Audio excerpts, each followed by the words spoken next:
اے پیغمبر صلی اللہ علیہ وآلہ وسلم، لوگ تم سے قیامت کے بارے میں پوچھتے ہیں کہ اس کی آمد کب ہے، سو تم اس کے ذکر کی طرف سے کس فکر میں ہو؟ اس کا منتہا یعنی واقع ہونے کا وقت تمہارے پروردگار ہی کو معلوم ہے۔ جو شخص اس سے ڈر رکھتا ہے تم تو اسی کو ڈر سنانے والے ہو۔ جب وہ اس کو دیکھیں گے تو ایسا خیال کریں گے کہ گویا دنیا میں صرف ایک شام یا ایک صبح رہے تھے۔ شروع اللہ کا نام لے کر جو بڑا مہربان نہایت رحم والا ہے۔ پیغمبر صلی اللہ علیہ وآلہ وسلم نے تیوری چڑھائی اور منہ پھیر لیا کہ ان کے پاس ایک نابینا آیا، اور تم کو کیا خبر، شاید وہ پاکیزگی حاصل کرتا یا وہ سمجھ جاتا تو تمہارا سمجھانا اسے فائدہ دیتا۔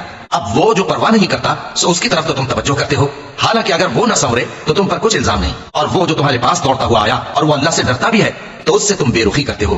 دیکھو یہ قرآن نصیحت ہے، بس جو چاہے اسے یاد رکھے۔ قابل ادب ورقوں میں لکھا ہوا جو بلند مقام پر رکھے ہوئے اور پاک ہیں، ایسے لکھنے والوں کے ہاتھوں میں ہیں جو بلند مرتبہ اور نیکوکار ہیں۔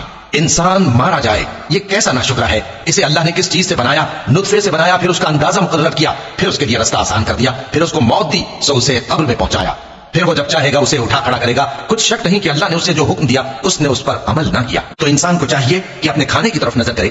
بے شک ہم ہی نے پانی برسایا، پھر ہم ہی نے زمین کو اچھی طرح پھاڑا، پھر ہم ہی نے اس میں اناج اگایا اور انگور اور ترکاری اور زیتون اور کھجوریں اور گھنے گھنے باغ اور میوے اور چارہ، یہ سب کچھ تمہارے اور تمہارے مویشیوں کے لیے بنایا۔